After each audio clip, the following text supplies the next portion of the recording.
संदेश खाली केस को लेकर बंगाल में सियासी बवाल जारी है। बीजेपी के केंद्रीय प्रतिनिधिमंडल ने पूरे मामले की शिकायत राज्यपाल से की है। मामला महिलाओं के शोषण से जुड़ा हुआ है। इसके बावजूद ममता बनर्जी के रुख को लेकर विपक्ष लगातार सवाल उठा रहा है। मामले का मुख्य आरोपी टीएमसी नेता शेख शाहजहां को बताया जा रहा है और वो फरार है। बीजेपी ने आरोप लगाया है कि ममता बनर्जी और उनकी पुलिस आरोपी को बचाने की कोशिशों में जुटी है।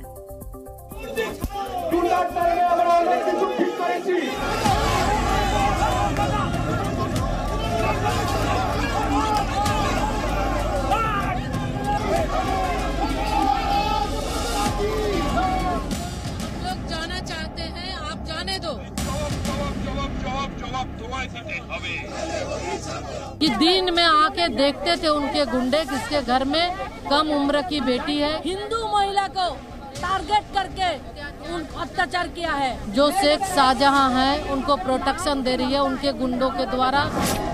बीजेपी का आरोप है कि बंगाल के संदेश खाली में शेख शाहजहां महिलाओं की अस्मिता से खिलवाड़ करता रहा और ममता सरकार चुप रही। बीजेपी ने इस मुद्दे पर राजभवन जाकर बंगाल के राज्यपाल से ममता सरकार की शिकायत की। पुलिस का काम लोगों का रक्षा करना है। यहाँ पुलिस रक्षक नहीं पुलिस भक्षक बन गई है। आज संदेश खाली की महिलाएं डर के मारे बहुत कुछ बोल नहीं पा रही है। जब हम लोग रामपुर में थे वीडियो कॉल के माध्यम से वो रो रो कर बता रही थी, वो चेहरा ढक रही थी और पीछे से पुलिस उसको मार रही है। संदेश खाली में कैसे ममता बनर्जी की पार्टी के नेता घिनौना खेल करते रहे, कैसे हिंदू महिलाओं को टारगेट किया जा रहा था, इसे लेकर तमाम सवाल हैं। पूरा मामला पहली बार 7 फरवरी को सामने आया जब संदेश खाली में महिलाओं ने शेख शाहजहां और उसके समर्थकों को गिरफ्तार करने की मांग को लेकर प्रदर्शन किया। उसके बाद भी कार्रवाई नहीं हुई तो विपक्ष ने ममता सरकार के खिलाफ मोर्चा खोला।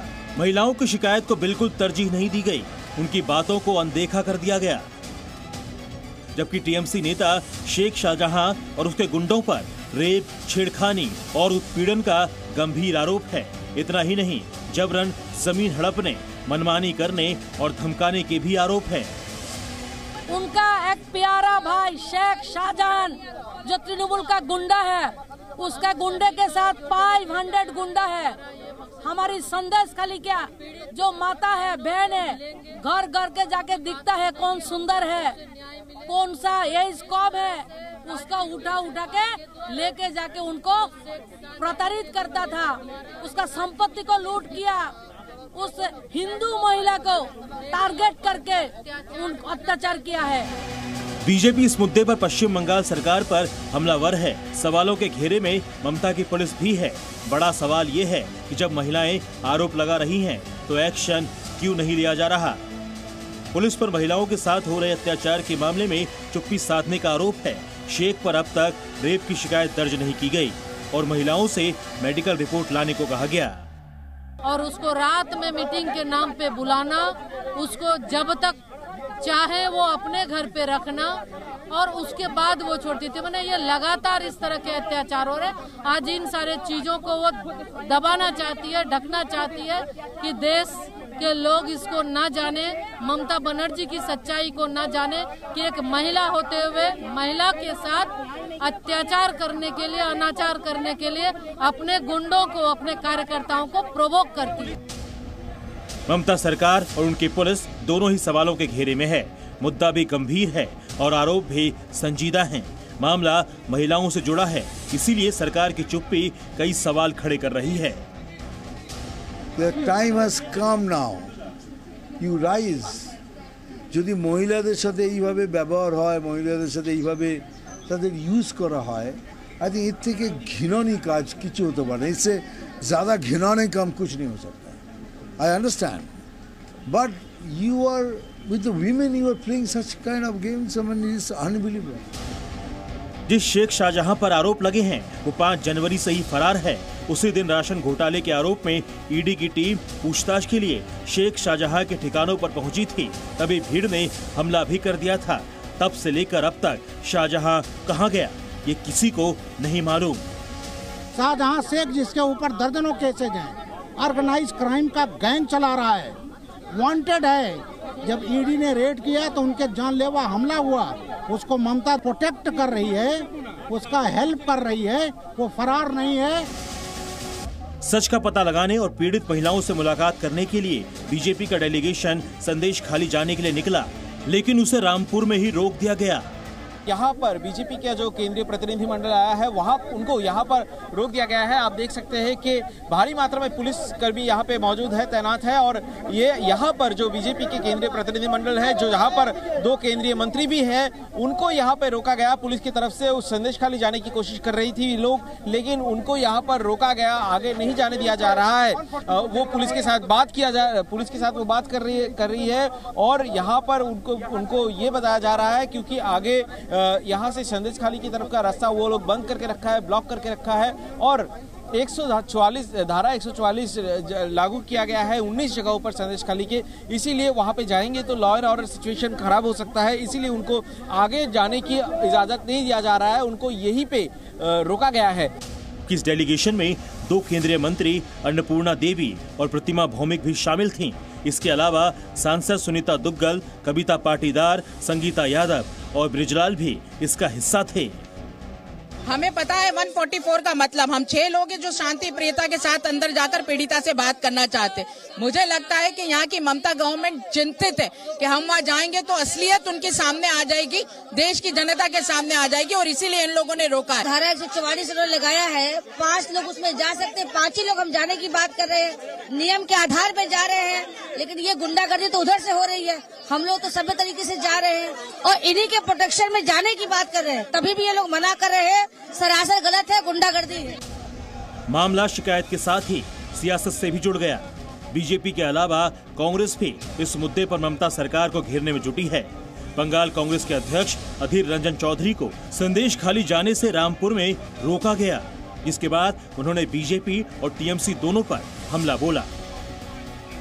देखिए, राष्ट्रीय शासन मांग तो बहुत लोग कर सकते हैं, लेकिन राष्ट्रीय शासन को जारी करने के लिए हमारे देश की जो सरकार, सत्तारूढ़ सरकार जो है, पार्टी और सरकार, वो कोई कदम नहीं उठाएगी, क्योंकि उनका एक ही मकसद है कि ममता जी के साथ बीजेपी पार्टी की ये सांप्रदायिक ध्रुवीकरण की राजनीति हो, चुनाव में दोनों को फायदा मिले। संदेश खाली पर संग्राम मचा है, लेकिन पीड़ित महिलाएं अभी भी खाली हाथ हैं। ममता बनर्जी विपक्ष पर सवाल उठाकर अपनी जिम्मेदारी से बचने की कोशिशों में हैं, लेकिन महिलाओं को इंसाफ कब मिलेगा, इसका जवाब देने को कोई तैयार नहीं। कोलकाता से सुमित सेन गुप्ता के साथ bureau report, C media. Bengal में महिला मुख्यमंत्री हैं और महिला उत्पीड़न को लेकर उनकी खामोशी पर कई सवाल उठ रहे हैं। इस पूरे मुद्दे को वोट बैंक की राजनीति का हिस्सा भी माना जा रहा है। दावा है कि आरोपी शेख शाहजहां की टीएमसी में ऊंची पहुंच है, इसीलिए उसके खिलाफ एक्शन नहीं हो रहा। हालांकि ममता बनर्जी की वोट वाली सीट को लेकर पहले भी सवाल उठते रहते हैं। संदेश खाली केस पर ममता बनर्जी ने आरएसएस और बीजेपी को घेरा, विधानसभा के अंदर बयान दिया, लेकिन शेख शाहजहां पर अब तक कुछ नहीं बोली है ममता बनर्जी। ममता बनर्जी पर मजहब देखकर भेदभाव का भी आरोप लगता रहा है। बंगाल में हिंदू महिलाओं के उत्पीड़न पर उनकी चुप्पी सवाल उठाती है, लेकिन सीएए और एनआरसी पर वो जमकर बयानबाजी करती हैं। ममता बनर्जी के तुष्टीकरण को लेकर भी बार बार चर्चा होती है। अब रामनवमी आती है तब वो छुट्टी देने से इनकार करती हैं, जुलूस नहीं निकालने देती, लेकिन शबे बारात पर छुट्टी का ऐलान करती हैं। पश्चिम बंगाल की कानून व्यवस्था भी हमेशा सवालों में ही रही है। राम भक्तों पर ममता बनर्जी सख्ती दिखाती हैं, लेकिन दंगा करने वालों पर मौन रहने के आरोप भी उन पर लगते रहे हैं। ऐसे में बड़ा सवाल है कि क्या ममता बनर्जी सारे फैसले मजहबी वोट बैंक के लिहाज से करती हैं? क्या ममता बनर्जी के लिए बंगाल की जनता नहीं बल्कि विशेष तबके के वोट जरूरी हैं? तो संदेश खाली का मुद्दा चर्चा में है। महिलाओं के उत्पीड़न का दर्दनाक कहानी सामने आ रही है। सवाल भी कई हैं और मामला भी गंभीर है। बीजेपी के प्रतिनिधि मंडल को आज वहां जाने नहीं दिया गया, कांग्रेस नेता भी रोके गए। अब बड़ा सवाल है कि ऐसा क्यों किया जा रहा है। इसके लिए आपको संदेश खाली का भूगोल समझना जरूरी है। संदेश खाली बंगाल की राजधानी कोलकाता से 80 किलोमीटर की दूरी पर नॉर्थ 24 परगना जिले का एक गांव है। ये गांव बांग्लादेश की सीमा से सटा है। यहाँ 70% से ज्यादा मुस्लिम आबादी है। संदेश खाली गांव 2 ब्लॉक में बटा है। ब्लॉक 1 में मुस्लिम आबादी 69.19% है, जबकि ब्लॉक 2 में 77.17% मुस्लिम रहते हैं। तो संदेशखाली केस को लेकर सामने आ रही सच्चाई चौंकाने वाली है। राजनीतिक लिहाज से देखें तो लोकसभा चुनाव में भी इसका असर पड़ने के आसार हैं। नॉर्थ 24 परगना जिले में मुस्लिम मतदाताओं का दबदबा है, इसीलिए यहां तुष्टीकरण का कार्ड भी असरदार हो सकता है। नॉर्थ 24 परगना जिले में विधानसभा की कुल 33 सीटें हैं। 2021 के चुनावी नतीजों के मुताबिक यहां टीएमसी को 28 सीटें मिली थी, जबकि बीजेपी ने 5 सीटों पर जीत दर्ज की। नॉर्थ 24 परगना जिले में लोकसभा की कुल 5 सीटें हैं। 2019 में यहां टीएमसी ने 3 और बीजेपी ने 2 सीटों पर जीत दर्ज की। अब 24 का चुनाव नजदीक है और दोनों पार्टियां पूरा जोर लगा रही हैं। इसीलिए संदेशखाली का मुद्दा राजनीतिक तौर पर भी बेहद बड़ा है। देशहित में अन्नदाता और करदाता दोनों ही अपना योगदान देते हैं। दोनों की भूमिका देश की प्रगति में बहुत अहम है। आज कई अन्नदाता अपनी मांगे मनवाने के लिए प्रदर्शन कर रहे हैं। शंभू बॉर्डर पर डटे हुए हैं। दिल्ली एनसीआर से सटे इलाकों में भारी पुलिस बल तैनात है और इस वजह से देश के करदाताओं को गंभीर चुनौतियों का सामना करना पड़ रहा है। कैसे, आपको बताते हैं। प्रदर्शनकारी दिल्ली कूच करने के लिए डटे हुए हैं। नतीजा ये कि करदाताओं को अपने दफ्तर जाने में, रोजी रोटी कमाने में दिक्कतों से गुजरना पड़ रहा है। प्रदर्शनकारियों की वजह से कई बॉर्डर सील किए गए हैं। नतीजा ये कि छोटे व्यापारियों के कामकाज भी प्रभावित हो रहे हैं। प्रदर्शन कहीं उग्र हो जाए, इसका तनाव भी स्कूल जाने वाले बच्चों के माता पिता को झेलना पड़ रहा है। आंदोलन के चलते भारी सुरक्षा इंतजाम किए गए हैं। नतीजा ये कि रेलवे स्टेशन और एयरपोर्ट जाने वालों की यात्रा कठिन हो गई है। आपको बता दें कि प्रदर्शन कर रहे किसानों को टैक्स से छूट मिलती है, जबकि करदाताओं को टैक्स से ऐसी खास राहत नहीं मिलती। अब बात आज के ग्रामीण भारत बंद की। किसानों के समर्थन में संयुक्त किसान मोर्चा ने भारत बंद का आह्वान किया। अपनी मांगे मनवाने के लिए प्रदर्शन के अलावा भारत बंद से भी सरकार पर दबाव बनाया जा रहा है, लेकिन जिस तरह की तस्वीरें देश के कई हिस्सों से आई, बंद बेअसर दिखा। जबकि शंभू बॉर्डर पर प्रदर्शनकारी और पुलिस बल आमने सामने आए और आम आदमी सड़कों पर जूझता दिखा। देखिए हमारी ये स्पेशल रिपोर्ट।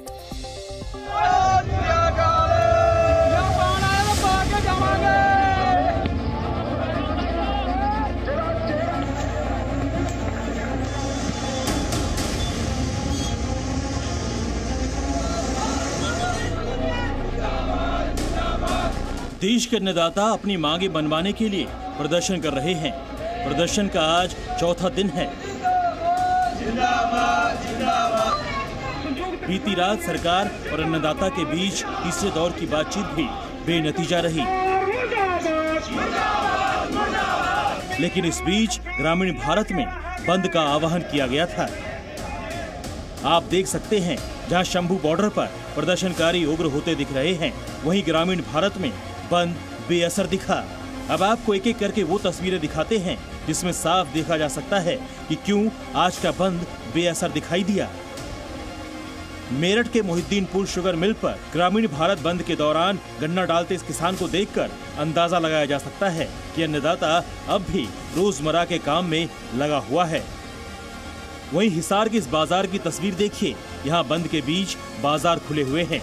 लोग अपनी रोजी रोटी कमाने निकले हैं।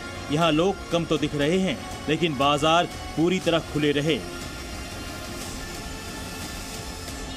नहीं, ये कोई असर नहीं है। हाँ, कोई असर नहीं रहा। कोई असर नहीं है बंद का। पूरा खुला था बाजार आज? लगभग बाजार खुला था पूरा। आवाजाही ठीक है जी, सरकार ठीक चल रही है। ये तो सरकार की छोड़िए, आप बंद का ये बताइए। बंद का कोई नहीं मानता जी। ये किसान धक्के से कर रहे हैं सब नकली। नवादा में किसान मोर्चा और मजदूर संघ के समर्थन में भी बंद की कोशिश नाकाम ही दिखी। यहाँ आम दिनों की तरह ही गाड़ियां आ जा रही हैं। हालांकि नवादा पुलिस भारत बंद को लेकर अलर्ट मोड में रही। राकेश टिकैत किसान संगठन द्वारा किया गया ग्रामीण भारत बंद मेड़ता में बेअसर रहा। यहाँ किसान और व्यापारिक संगठन बटे हुए दिखाई दिए, जबकि शंभू बॉर्डर पर प्रदर्शनकारी लगातार डटे हुए हैं। भोपाल सहित प्रदेश के अन्य जिलों में देशव्यापी भारत बंद बेअसर है। भारत बंद का असर नहीं दिख रहा है। दूसरी ओर रतलाम में कोई चेकिंग पॉइंट्स हाईवे या ग्रामीण इलाकों से आने वाले रास्तों पर लगाने की जरूरत नहीं पड़ी। वहीं कई जगह माहौल शांतिपूर्ण दिखा। जो भारत बंद का आह्वान है उसके संबंध में हमारी तरफ से एक विस्तृत जो है वो व्यवस्था लगाई गई है। बाकी और भी जो कल घटनाक्रम होगा उसके हिसाब से हम लोग कार्रवाई करेंगे। बैरिकेड्स वगैरह भी मिलेगा। इस बीच सरकार को भी भरोसा है कि किसान और केंद्र के बीच इस रविवार को बातचीत नतीजे लाने वाली होगी। मुझे पूर्ण विश्वास है रविवार को भी अच्छे वातावरण में बातचीत होगी और इन मुद्दों के हल के लिए हम आगे बढ़ेंगे। जहां तक आपने पूछा कि केंद्र ने क्या किया, कुछ विपक्षी दल सवाल उठा रहे हैं। मैं इतना ही कहूंगा, बैंकों से ऋण से लेकर मुआवजे तक, इन सभी पहलुओं पर जो मोदी सरकार ने किया है वो आज तक किसी सरकार ने नहीं किया। बंद का असर तो फेल जैसा ही रहा है, लेकिन आम लोगों के लिए आज चौथे दिन भी वैसी ही मुसीबत रही जो पिछले 4 दिनों से देखने को मिली है। चिल्ला बॉर्डर पर भी लोगों को काफी परेशानी का सामना करना पड़ा। गाजीपुर बॉर्डर पर भीषण जाम लगा रहा, तो एक एम्बुलेंस भी मरीज को अस्पताल ले जाने की जद्दोजहद में दिखी। सवाल है कि आखिर आम जनता को क्यों इस बंद और प्रदर्शन को झेलना पड़ रहा है। ब्यूरो रिपोर्ट, ज़ी मीडिया। प्रदर्शनकारी किसानों की मांग एमएसपी के साथ साथ मनरेगा और पेंशन से जुड़ी हुई भी है। अब आपको बताते हैं कि इन मांगों को मान लिया जाए तो सरकार पर वित्तीय बोझ कितना बढ़ेगा। किसानों की मांग है कि मनरेगा के तहत 700 रुपए दैनिक भत्ता मिले, साथ ही हर साल 200 दिन के रोजगार की गारंटी मिले। इस मांग का असर ये होगा कि सरकार को इसके लिए 5 से 8 लाख करोड़ रुपए का बोझ झेलना होगा। आपको बता दें कि इस साल 2024-25 के बजट में मनरेगा के लिए 86,000 करोड़ रुपए का ही प्रावधान रखा गया है। किसानों की एक अहम मांग पेंशन से भी जुड़ी है, जिसके तहत 60 साल से अधिक आयु वाले किसान और कृषि श्रमिकों को 10,000 रुपए प्रति माह पेंशन दिए जाने की मांग की गई है। इसका असर देखें तो 10 करोड़ 38 लाख किसानों को पेंशन देने में सरकार को 8 से 9 लाख करोड़ रुपए की जरूरत पड़ेगी, यानी कुल 15 से 20 लाख करोड़ रुपए केवल इन्हीं 2 मांगों को पूरा करने में खर्च होंगे, जबकि सरकार का 2023-24 में कुल खर्च ही 48 लाख करोड़ रुपए था। आपको बता दें कि एमएसपी की गारंटी और पूर्ण कर्ज माफी का बोझ भी सरकार पर बढ़ेगा। खास बात यह भी है कि अन्नदाता की मांगों की सूची में और भी मांगे हैं, जिस पर अब रविवार को चर्चा होगी। तो पाकिस्तान में अभी नई सरकार बनी नहीं है और कल वहां इमरान खान की पार्टी सड़क पर उतरेगी। फौज अभी से घबराई हुई है। पाकिस्तान में जो सियासी और सामाजिक हालात बने हैं उनमें भारत के लिए फायदेमंद क्या है ये भी आपको बताएंगे, लेकिन पहले बात 15 घंटे बाद पाकिस्तान में छिड़ने वाले गृहयुद्ध के आसार की करते हैं। पाकिस्तान में लगभग 15 घंटों के बाद सड़क पर संग्राम शुरू होने वाला है। इमरान खान के लाखों समर्थक शनिवार को चुनावी नतीजे का विरोध करेंगे। इस्लामाबाद से पेशावर और खैबर पख्तूनख्वा से कराची तक सब कुछ ठप हो जाएगा और पाकिस्तान में डर है कि मुल्क में सिविल वॉर शुरू होना लगभग तय है।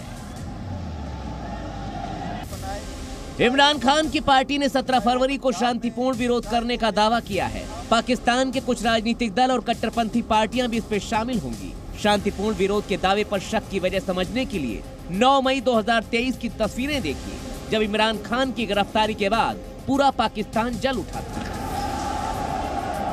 पाकिस्तान में विरोध का मतलब होता है सरकारी इमारतों को आग लगाकर राख कर देना। लाहौर में सरकारी असहमति होने पर सड़कों पर ही गाड़ियों का दाह संस्कार कर दिया जाता है। इस्लामाबाद में राजनीतिक रैली हो तो अक्सर पुलिस और प्रदर्शनकारियों के बीच हिंसक हाथापाई की तस्वीरें आती रहती हैं। रावलपिंडी में जनता विरोध करे तो सेना सड़कों पर उतर जाती है और सीमा पार के शहरों में पाकिस्तान बंद का मतलब होता है सड़कों पर गृहयुद्ध की तरह अफरा तफरी का माहौल।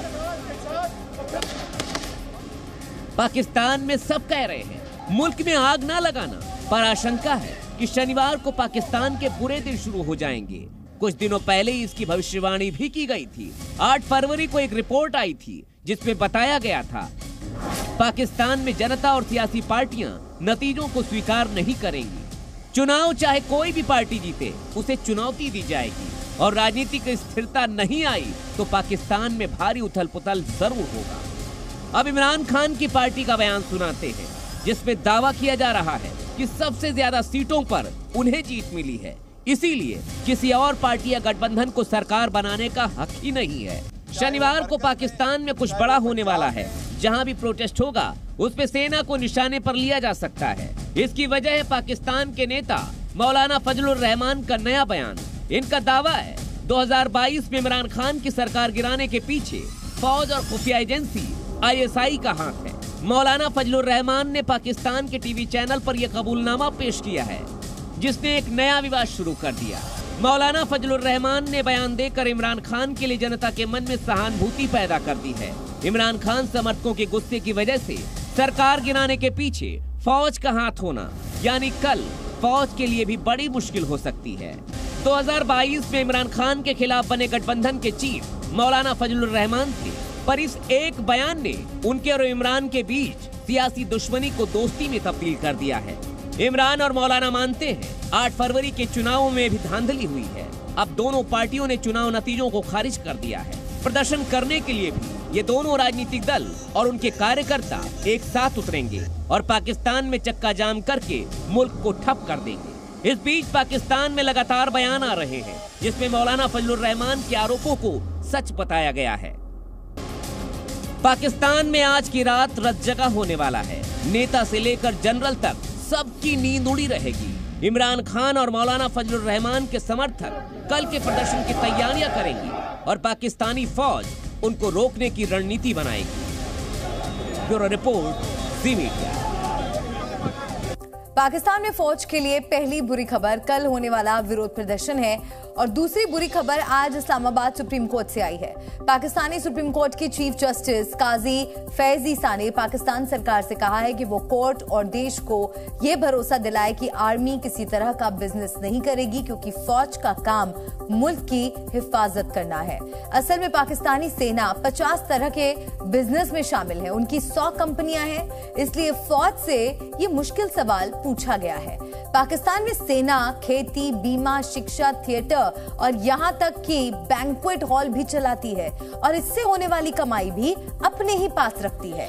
एक अनुमान के मुताबिक पाकिस्तान के 8 शहरों में 2 लाख करोड़ रुपए की जमीन पर फौज का कब्जा है, जो पूरे पाकिस्तान की जमीन का 12% है। पाकिस्तानी फौज रियल एस्टेट से जुड़े कारोबार यानी घर, दुकान और हाउसिंग प्रोजेक्ट बनाने में भी शामिल है।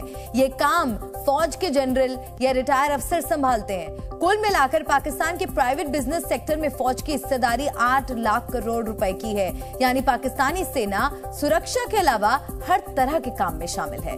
दुनिया में शायद कोई ऐसा देश हो जहां की सेना इस तरह से कारोबार चलाती हो। पाकिस्तान में हर फैसला फौज के इशारे पर लिया जाता है। बीती रात पाकिस्तान में फौज के इशारे पर ही एक और फैसला लिया गया है, जिसे सुनकर पाकिस्तान के 25 करोड़ लोग परेशान हैं। क्या है वो फैसला? इस्लामाबाद से आई इस रिपोर्ट में देखिए। पाकिस्तान में डीजल पेट्रोल की कीमतों ने जनता के गुस्से को और भड़का दिया है।